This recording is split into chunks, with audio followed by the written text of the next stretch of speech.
하나님의 말씀은 역대상 13장 4절에서 12절까지의 말씀입니다.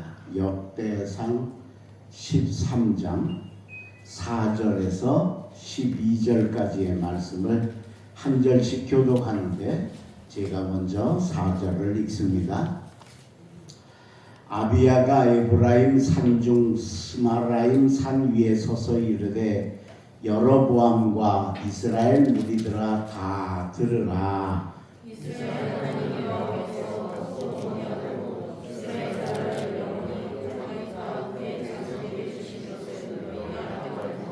다윗의 아들 솔로몬의 신하 느밧의 아들 여로보암이 일어나 자기의 주를 배반하고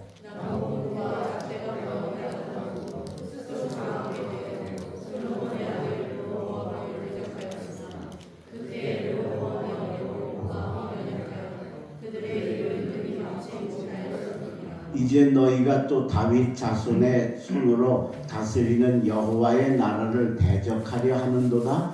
너희는 큰 무리요 또 여로보암이 너희를 위하여 신으로 만든 금송아지들이 너희와 함께 있도다.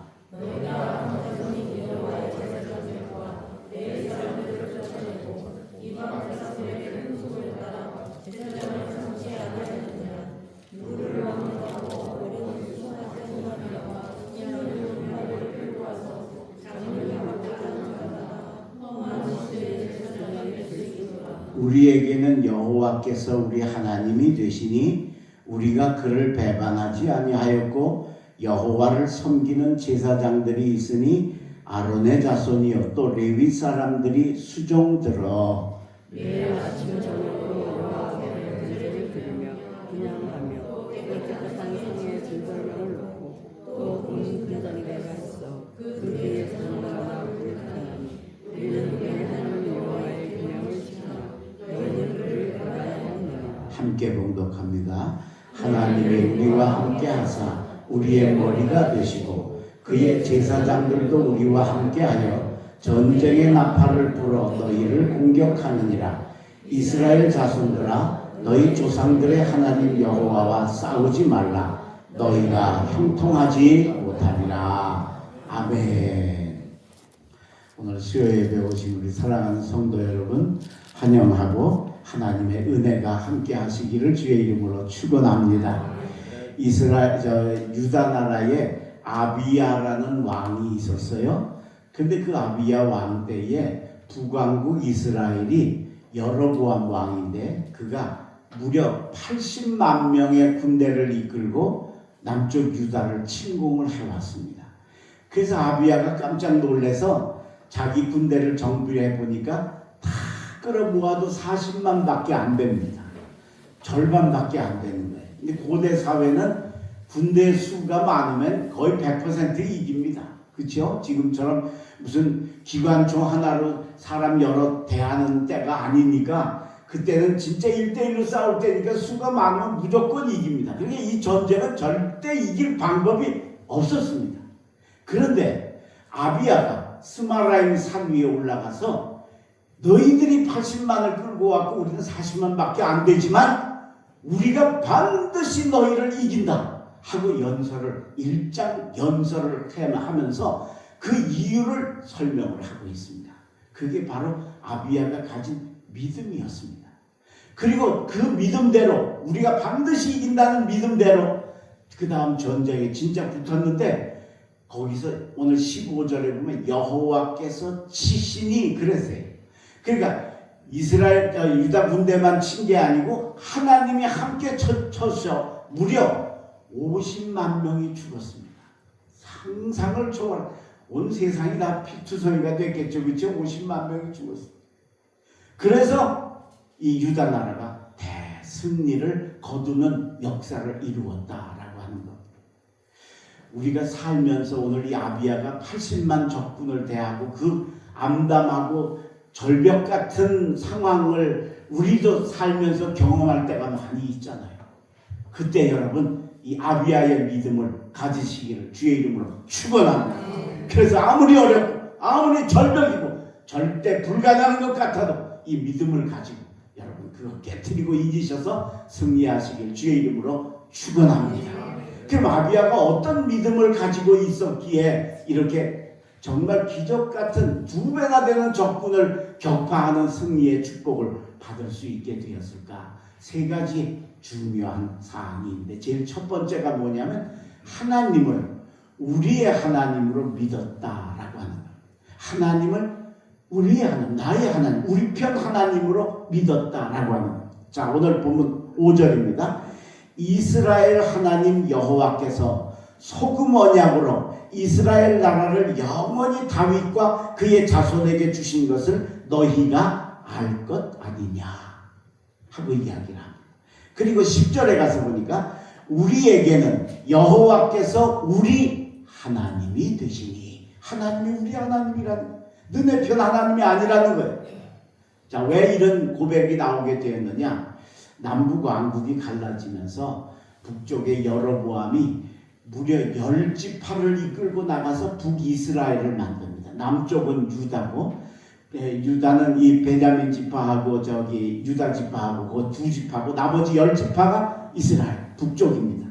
근데 거기다 나라를 정해놓고 나서 보니까 예루살렘을 가야 되는데 예루살렘을 가면 안 되잖아요. 남의 나라 수도니까. 그래서 베델이라고 하는 곳에다가 금송아지를 엄청나게 크게 만들어 놓고 이게 하나님이다. 이제 여기다 예배하고 여기다 경배해라. 그렇게 하고 제사장도 막 레위 지파 다 쫓아내고 아무나 그냥 자기들 마음대로 마음에 드는 사람 세워가지고 제사장을 세워서 거기서 제사를 드리게 했다. 그럼 여러분 하나님을 배신하고 우상을 숭배했으니 하나님이 당연히 그쪽 편이 안 되는 거지.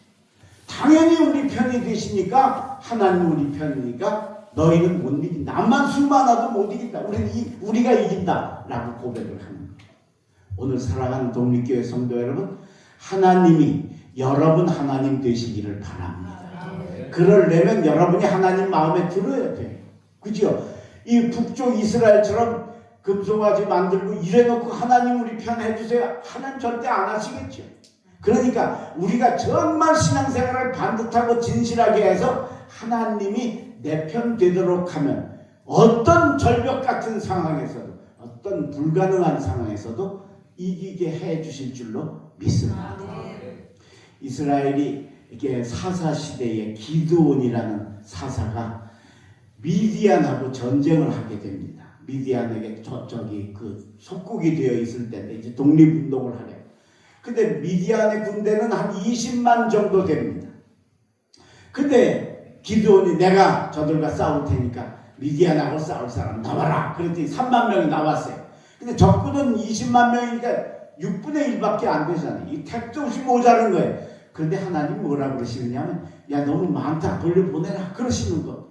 그래서 기드온이 부모님이 걱정되고 전쟁이 무서운 사람은 돌아가라. 그랬더니 2만 명이 돌아가고 1만 명이 남았어. 1만 명 가지고도 이거 택도 없는데 하나님이 또 많다고 그러세요. 또 돌려보내라. 그래서 시내가에서 더운 날인데 시내가에 가다가 물을 마시는데 300명은 한 손에 창칼을 들고 한 손 이렇게 소 떠서 마시고 다른 사람은 창칼 놓고 이렇게 엎드려서 물을 마시니까 그 손으로 떠 마신 300명만 데리고 가라고 그러시는 거예요. 근데 더 놀라운 건 뭐냐? 300명한테 창칼은 하나도 안 주는 거예요. 창칼이 있어야 적군을 죽일 수 있잖아요. 근데 창칼은 안 주시고 항아리하고 횃불만 가지고 가라는 거예요. 그래서 가가지고 적군의 잠자는 때 밤에 갑자기 횃불을 켜면서 항아리를 깨뜨리면서 여호와와 기드온의 칼이요 하고 외쳤더니 자기들끼리 밤에 서로 싸워가지고 다 거의 전멸하고 전쟁의 승리를 거두는 기적이 일어났습니다. 자, 이건 뭐 성경에 나온 이야기지만 여기서 우리가 중요한 게 뭘까? 기드온이 도대체 적군은 20만이나 되는데 3만도 적은데 그걸 돌려보내라니까 또 돌려보냈어요. 그것도 9,700명 또 돌려보냈어요. 그리고 딱 300명만 가지고서 가는데 그것도 창칼 안 들고 항아리 횃불만 들고 아멘 하고 갔다는 거예요. 그게 어떻게 가능해? 불가능하죠. 가능한 게 딱 하나 있어요. 뭐예요?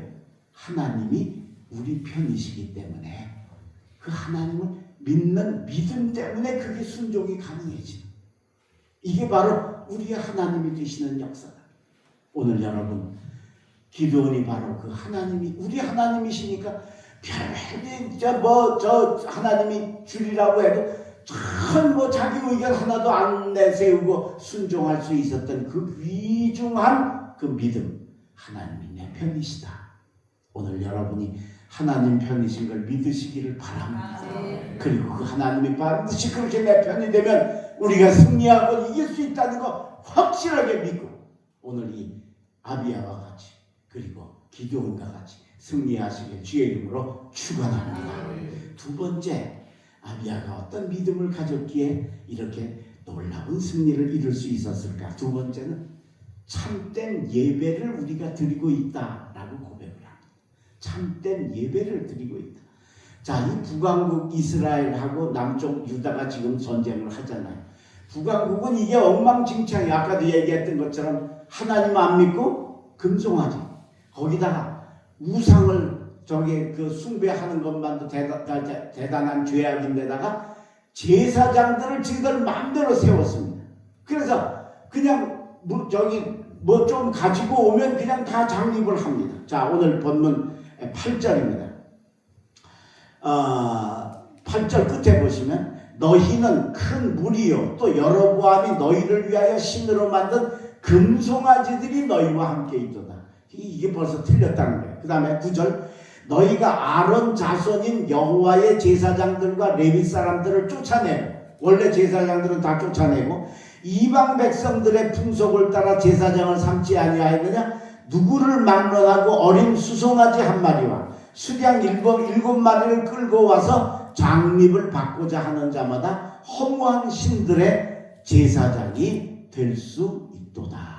원래 이스라엘의 제사장은 레위 지파에서 선별하는 딱 정해져 있어요. 근데 지금 이 북쪽은 그게 안 되고 레위 지파 다 제사장들 다 쫓아내고 양 7마리 가지고 오는 사람, 소 1마리 가져와서 나 제사장 될래. 그러면 그냥 다 제사장이 된다. 그러니까 엉망진창이라는 거죠. 너희들은 그러니까 그게 하나님이 절대로 너희 편이 될 수 없다는 거예요. 자, 그럼 우리는 어떻게 하느냐? 우리를 이야기를 합니다. 10절입니다. 우리에게는 여호와께서 우리 하나님이 되시니, 하나님 우리 편이시라는 거예요. 우리가 그를 배반하지 아니하였고 여호와를 섬기는 제사장들이 있으니 아론의 자손이요 또 레위 사람들이 수종들어, 레위 지파에서 수종을 들면서 아론의 자손들을 제사장으로 뽑았다는. 11절 매일 아침 저녁으로 여호와 앞에 번제를 드리며, 매일 아침 저녁으로 하나님께 번제를 드렸다는. 번제는 뭘 의미하느냐? 회개의 제사입니다. 그래서 여러분, 우리가 예배에 이 회개가 반드시 들어가야 되거든요. 그래야 그 예배가 하나님 앞에 설 수 있거든요. 그러니까 번제를 드려서 우리가 아침 저녁으로 회개 제사를 드린다. 그 다음에 또 깨끗한 상에 진설병을 놓고, 진설병은 그 짐승을 잡아 드리는 걸 번제라고 그러고 곡식을 드리는 걸 소제라고 그러는데, 그 곡식의 떡을 만들어서 제단에 갖다 이렇게 진열을 쫙 해놓는 거예요. 저 우리 케이크 가게 가면 케이크 쫙 진열해 놓듯이 성전에 떡상이 있어가지고 진설병 상이 있어, 거기다 저 떡을 갖다. 근데 이건 뭘 의미하느냐? 감사를 의미하는. 회개의 예배를 드리고 그 다음에 뭘 한다? 감사해요. 우리가 예배에 감사가 빠지면 안 되잖아요, 그죠? 그냥 뭐든지 다 감사하듯이 그 감사 예배를 드리고, 그 다음에 그 등에 또 금 등잔대가 있어 그 등에 저녁마다 불을 켜나니 우리는 우리 하나님의 계명을 지키나 너희는 그를 배반하였느니라. 금 등대를 만들고 거기다가 불을 켰다는 거예요. 그건 뭘 의미하느냐? 하나님의 비단에 거하는 걸 의미해요. 하나님의 품 안에 거하는 걸. 그러니까 우리는 이 제대로 된 회개의 예배, 제대로 된 감사의 예배, 그리고 하나님의 비단에 거하면서 우리는 하나님 안에서 떠나지 않는다고 하는 이런 진짜 예배를 우리가 드리고 있으니, 너희는 예배 못 드리지 않냐? 우상 숭배하고 엉터리 제사장. 근데 우리는 예배 드리니까 당연히 우리가 승리할 수 있다라고 고백을 하는 거예요. 오늘 독립교회 성도 여러분, 여러분의 예배가 이런 예배가 되시기를 주의 이름으로 축원합니다. 회개가 담긴 예배, 감사가 담긴 예배, 하나님의 비단에 거하며 빛을 바라고 사는 성도의 삶을 이루어 나가는 예배를 하나님 앞에 드리면 하나님 우리 편되어 주시고, 우리가 어떤 위기에 처하고 어떤 어려움에 처해도 우리 하나님께서 넉넉히 이기게 해 주실 줄로 믿습니다. 저는 40년 목회하면서 예배가 얼마나 놀라운 역사를 이루는가를 정말 수도 없이 경험을 하면서 살았습니다.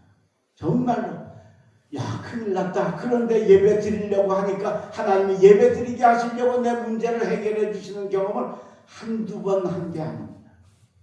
제가 인천에 송도에서 목회할 때 우리 교회에 이순임 집사님이라는 분, 권사님이라는 분이 계셨어요. 그분이 남편도 권사님이신데 뇌출혈이 와가지고 몸에 중풍이 와서 움직이시질 못하는데, 그래도 감사한 거는 지팡이 잡고 저 천천히 걸어서 화장실에는 갔다 올 수 있고, 또 저 권사님이 외출을 할 때는 상에다가 이제 밥을 다 이렇게 차려 놓으면 그게 잡숫고 하는 건 하신단 말입니다.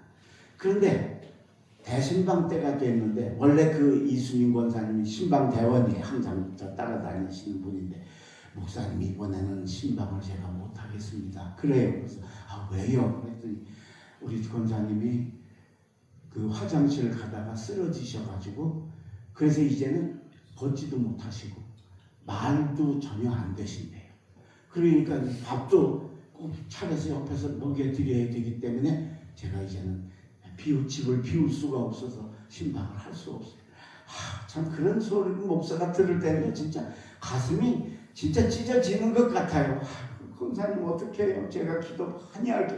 뭐 목사는 기도밖에는 할 게 없으니까 제가 기도 많이 할게. 그리고 이제 위로를 했어요. 근데 신방을 하다가 드디어 그 권사님 댁 순서가 돼서 신방을 가게 됐어요. 그 권사님 댁. 근데 신방을 가가지고 제가 깜짝 놀랐어요. 왜? 그날 신방 오늘 아침에 권사님을 목욕을 시키셨어요. 그 환자를. 우리처럼 이렇게 뭐 집 안에 무슨 화장실 있고 뭐 욕실 있고 그런 데가 아니고 그냥 2칸짜리 스레트 집 같은 데 사시거든요. 그러니까 거기에 사람을 목욕시키려면, 그것도 움직이지 못하는 사람을 목욕시키려면 그 물을 얼마나 많이 떠고 얼마나 많이 고생했겠어요. 왜? 깨끗하게 내 몸에 소대변 받아내니까 냄새 날 거 아니에요. 그러니까 냄새 안 나게 하려고 목욕을 시키신 거예요. 그것만이 아니고요, 이불을 다 빨았어요. 이불 빨래 다 해가지고 새 이불을 다 하고 환자를 눕혀놨어요. 더 기가 막힌 건 되배를 다 하셨어요.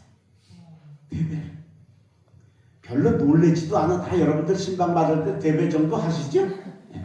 되배를 다 하신 거예요. 왜? 이제 그 소대변 받아내니까 집 방 안에 그 좀 좋지 않은 냄새가 날 것 같으니까 그냥 이분이 그냥 환자를 아랫목에 두고 의문 빠르고, 여러분 되배 이거 둘이 해야지 혼자서는 이게 진짜 세상에 어려운 거 아니에요, 그죠? 네. 그런데 글쎄 그걸 또 환자 의목으로 옮기고 아랫목 해가지고 되배를 싹 새로 하고 새 집에서 예배를 드리게 되겠어요. 제가 마음이 막 울컥하고요. 예, 마음이 막 감동이요. 권사님이 이걸 혼자서 다 하셨어요. 목사님은 우리 집에서 하나님께 예배 드리는데 향기로운 예배 드려야 되지 않겠어요? 그래서 우리 권사님 목욕시키고 이불 다 빨고 예배 다 했어요. 하나님 앞에 제대로 된 예배 드리고 싶어요. 제 마음에 감동이 오면서 눈물이 핑 도는 게요. 그래서 정말 저도 간절한 마음으로 간절하게 좀 기도도 좀 더 많이 해가면서 예배를 잘 드렸습니다. 다음 날이 됐어요. 다음 날, 그날 대신방 때니까 이제 그날은 9시부터 이제 신방이니까 이제 아침 일찍 일어나서 준비를 하고 있는데 한 8시 반쯤 전화가 왔어요. 받아보니까 이수님 권사님이셔요. 그분이 신방대원이니까 목사가 신방한다는 거 너무 잘 아시잖아요. 그러니까 지금 전화하면 전화하기가 좀 그렇다 하는 건데도 글쎄 그분이 그 시간에 전화를 하신 거예요. 근데 전화를 딱 받으니까 권사님 저예요, 목사님 저예요. 그런데 권사님인데 목소리가 막 떨리고 울먹울먹 하는 거야. 그래서 예 권사님, 그러니까 목사님 우리 권사님이요. 그래서 제 생각에 밤새 돌아가셨나 보다. 아침에 이 예배 잘 드렸는데 그만 돌아가셨나. 그냥 저도 마음이 철렁하면서 예 권사님, 목사님 아침에요. 예. 권사님이 걸어서 화장실 가셨어요. 입이 풀려가지고 말을 하셨어요. 하시기 시작했어요. 목사님 감사합니다. 그러면서 막 전화기에 대고 우시는 거예요. 저는 예배라고 하는 게 얼마나 대단한가라고 하는 걸 수도 없이 경험하지만 그때도 이게 예배의 능력이구나. 하나님 앞에 제대로 된 예배 드리려고 환자를 목욕시키고 이불을 말려를 그 힘든 노인네가 그 힘든 대회를 다 하고 향기로운 하나님께 예배를 드리려고 하는 그 예배 하나님이 받으시고 기적 같은 손길로 응답해 주신 줄로 믿습니다. 오늘 아비야가 하는 이야기가 이 얘기인 겁니다. 너희들은 그거 없지? 우리는 회개 예배 드려, 우리는 감사 예배 드려, 우리는 하나님과 동행하는 예배 드려, 신령과 진정의 예배를 드려. 이게 있기 때문에 이번 전쟁에 너희들 80만 왔지만 아무것도 아니다, 우리가 이긴다 라고 고백하고 그 고백대로 대승리의 50만 명을 멸하는 기적의 축복을 하나님이 허락해 주신 줄로 믿습니다. 독립교회 성도 여러분, 예배 잘 들으시길 바랍니다. 신령과 진정으로 들으시길 바랍니다. 그리고 무엇보다 주일 성수 잘 하시기를 바랍니다. 그냥 형식적인 예배, 습관적인 예배가 아니라 오늘 이 예배에 내가 하나님 만나야 되겠다, 하나님 주시는 은혜 내가 받아야 되겠다, 이 열정을 가지고 예배를 드리셔서 예배 때마다 오늘 아비야와 같은 기적의 경험을 여러분도 하시는 우리 독립교회 성도들 되시길 주의 이름으로 축원합니다. 마지막 세 번째, 아비야가 가진 세 번째 믿음은 뭐였을까? 세 번째는 말씀이 선포되고 지켜지기 때문에 우리가 이긴다라고 고백을 합니다. 말씀이 선포되고 말씀이 있고 그 다음에 그 말씀이 지켜지기 때문이다 라고 합니다. 아까 읽었던 우리 5절 말씀을 보니까 이스라엘 하나님 여호와께서 소금 언약으로 이스라엘 나라를 영원히 다윗과 그의 자손에게 주신 걸 너희가 알 것 아니냐. 소금 언약이라는 말이다. 말씀, 언약이 말씀이잖아요. 근데 말씀을 소금으로 비유를 해요. 왜 그래? 여러분, 소금은 절대 안 변하죠. 그죠? 그 다음에 소금이 자기도 안 변할 뿐만 아니라 그 소금으로 다른 것도 변화를 썩지 않게 만들잖아요. 그러니까 하나님의 말씀을 소금 언약이라고 표현을 해요. 이게 레위기서에 또 이 소금 언약 이야기가 나오는데, 그러니까 이 하나님의 말씀, 절대 변하지 않는 영원한 하나님의 말씀을 하나님이 우리에게 주셔서 우리가 가지고 있다라고 하는 거예요. 그 다음에 가진 것만이 아니고 우리는 그 말씀을 가지고 있는 것만으로 끝나는 게 아니라 그 말씀을 지키고 산다는 거예요. 그 말씀을 지키고 산다. 11절입니다. 매일 아침 저녁으로 여호와 앞에 번제를 드리며 분향하며 또 깨끗한 상에 진설병을 놓고 또 금 증잔대가 있어 그 등에 저녁마다 불을 켜나니 우리는 우리 하나님 여호와의 계명을 지키나. 너희는 안 지킨다. 계명, 하나님의 말씀을 지키는 삶이라. 말씀을 가지고 있을 뿐만 아니라 가진 것 가지고는 다 안 되는 것. 그 말씀을 지키고 살아야 돼. 행하고 살아야 된다는 것이. 예. 그걸 우리가 하고 있다는 거예요. 그걸 아주 자신 있게 이야기를 합니다. 그러니 우리가 이길 수밖에 없다. 오늘 하나님은 우리들에게 성경 말씀을 주셨습니다. 그리고 목사님을 통해 설교 말씀으로 우리에게 말씀을 주십니다. 그리고 그 말씀을 우리에게 주셨으면서 우리로 하여금 그 지키게 하십니다. 여러분, 말씀을 믿고 말씀을 지키시기를 주의 이름으로 축원합니다. 이게 중요합니다. 지켜야 합니다. 안 지키면 안 됩니다. 가지고만 있으면 안 돼. 그 말씀대로 살아야 된다는 거죠. 그 말씀대로 행하고 살아야 된다는, 하지 말라는 건 하지 말고 하라는 건 아멘하고 행하는 삶이 되어져야 된다. 근데 그렇게 하나님의 말씀을 지키려면 어떻게 해야 되느냐? 하나님의 말씀을 잘 듣고 배워야 됩니다. 여러분, 세상의 것들은 그냥 살면 이렇게 배워지고 알아지는 게 세상의 것입니다. 유행가 중에 서른 즈음에라는 노래가 있습니다. 김광석 씨가 부른 노래인데 그 노래의 가사 속에 이런 게 있어요. 청춘과 사랑은 영원한 줄 알았다는 거예요. 그런데 30이 돼 보니까 그게 영원하지 않더라는 걸 깨달았다는 거예요. 30이 되니까. 여러분, 30이 어떻게 보면 많은 나이겠지만 우리 70이 넘은 우리가 볼 때 30은 애기 중에 애기죠. 근데 그 30만 되어도 20대 때 펄펄 뛰면서 가졌던 그 청춘 힘, 그게 30만 돼도 틀리다는 걸 느끼고 안다는 거예요. 이건 누가 가르쳐줘서 하는 게 아니고 살아보니까 느껴지는 거예요. 이게 바로 세상의 것이에요. 저는 1살 때 아버지가 돌아가셨어요. 그러니까 제 삶에, 제 생각에, 제 어머에 아버지라고 하는 존재는 아예 원래 없는 거예요. 원래는 아버지가 있어 태어났지만 제 삶에 그만큼도 어떤 같이 있어 보지를 못했기 때문에. 그래서 제가 한 10살쯤 돼가지고 뭐 그 전에도 여러 번 그랬지만 사진이 옛날엔 없잖아요. 우리 아버지 사진이 딱 2장가 있는데 이게 너희 아버지다 아빠다 그러는데, 여러분, 아빠면은 뭐 반갑고 뭐 좋고 뭐 궁금하고 뭐 그런 게 하나도 없는 거예요. 왜? 제 삶엔 아버지라는 존재가 뭐 전혀 제 기억이나 뭐에 아무것도 없으니까 아버지에 전혀 알지 못하고.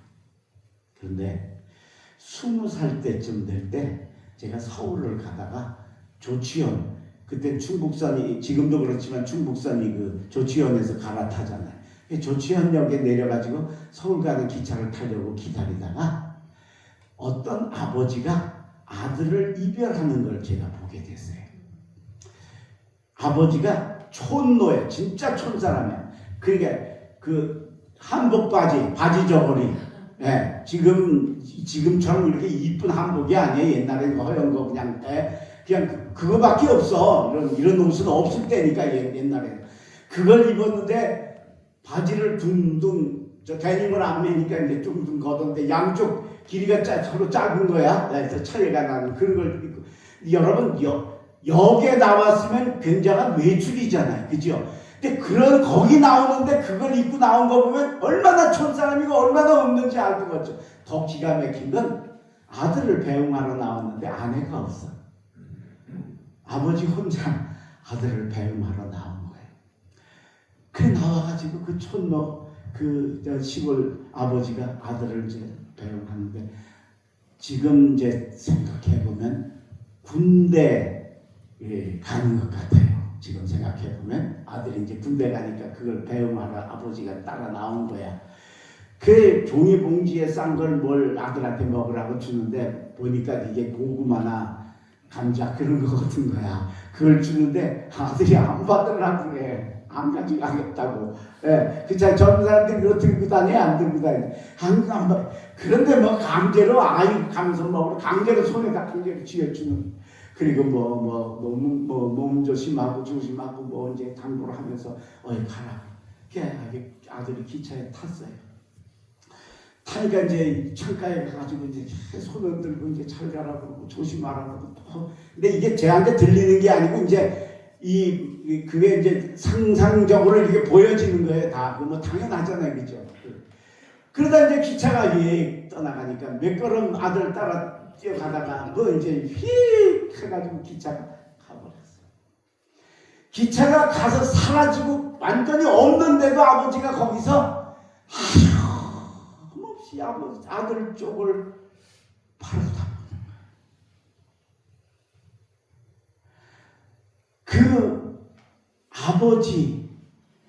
그 아버지가 그 아들에 대한 애틋하고 그러면서도 표현 못하고 무뚝뚝하고 그러면서도 사랑하고 하는 그 아버지의 절절한 사랑이, 절절한 애틋함이 이쪽에 앉아있는 조우영의 마음속에 이렇게 와서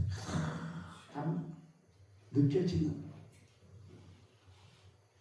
여러분, 자식들이 어머니 아버지 사랑을 알 때가 어느 때예요? 내가 자식을 기를 때 알지요. 그죠? 기르다 보면 엄마가 나를 이렇게 키웠겠구나, 아빠가 나를 이렇게 키웠겠구나. 그래서 그걸 알게 되잖아요. 근데 저는 20살이니까 아직 결혼도 안 했어요. 게다가 제가 아버지하고 무슨 몇 년 살아가지고 기억이 있다면 그거라도 있는데, 저는 하여간 제 삶 기억 속에는 아버지에 대해서 아무것도 없어요. 그런데도 불구하고 그날 그 조치원역에서 본 촌노의 아들의 이별을 바라보면서 아버지의 사랑은 저런 거구나, 무뚝뚝한 사랑이구나, 그러면서도 애틋하구나. 저 아들 사라진 기차 그쪽만 하염없이 둥둥거든 한복바지를 입고서 그 시간 정말 하염없이 바라보는 그 아버지의 애틋한 사연을 바라보면서 제가 아버지의 사랑이라는 게 저런 거구나, 저는 하나도 경험 못하고 하나도 알지 못하지만 그걸 느끼게 되더라. 세상의 것들은 이렇게 경험하면서 자동으로 알아져요. 근데 여러분, 절대 잊지 마셔야 되는 건 하나님의 말씀과 영적인 거는 그냥 산다고 이게 와서 믿어지는 게 아니에요. 네, 이걸 아셔야 돼요, 여러분들이. 이걸 아셔야 우리의 신앙생활의 모습이 바뀌어질 수가 있는 거예요. 이걸 모르면 그냥 형식적으로 와서 교회 와서 그냥 예배만 드리고 끝나는 줄 알아요. 아니에요. 이게 절대 아니에요. 사도행전 19장에 보면 바울이 에베소 교회를 갑니다. 그리고 에베소 교인들한테 19장 2절에 이렇게 묻습니다. 너희가 믿을 때에 성령을 받았느냐? 그리고 묻습니다. 그랬더니 교인들이 우리는 성령은 들어본 적도 없고 알지도 못하고 뭔지도 모른다는 거예요. 그랬더니 바울이 그럼 너희는 누구의 세례를 받았느냐? 우리는 요한의 세례를 받았습니다. 그랬더니 바울이 요한이 내 뒤에 오시는 이가 예수인데 그분을 믿으라 그랬으니 그 예수의 세례를 너희가 받아야 성령을 할 수 있다. 그리고는 저들에게 예수의 세례를 줍니다. 그리고는 저들에게 성령에 대해서 이야기하고 성령에 대해서 설명하고 성령에 대해서 설교를 합니다. 그리고는 저들의 머리에 손을 얹고 안수를 합니다. 그러니까 저들이 성령이 임해서 방언을 말하고 예언을 말하는 자가 12명쯤 되었더라. 그렇게 19장에 나옵니다. 여러분, 에베소 교회는 자생교회입니다. 쉽게 말하면 바울이 가서 교회를 세운 게 아니고 사람들이 모여가지고 자기들이 교회를 세웠는데 그게 에베소 교회입니다. 그러니까 얼마나 열심이고 얼마나 적극적이고 얼마나 신실한 신앙인들이겠냐는, 그죠? 그런데 그런 사람인데도 불구하고 교회를 나왔는데 성령이 뭔지 모르고 세례가 뭔지 아무것도 모르는 거예요. 왜? 못 배웠으니까. 안 가르쳐줬으니까. 그래서 바울이 세례를 가르쳐주고 성령을 가르쳐주고 안수하니까 저들에게 성령이 임하고 예루살렘 교회와 같은 똑같은 그런 성령의 역사가 나타나더라 라고 하는 것입니다.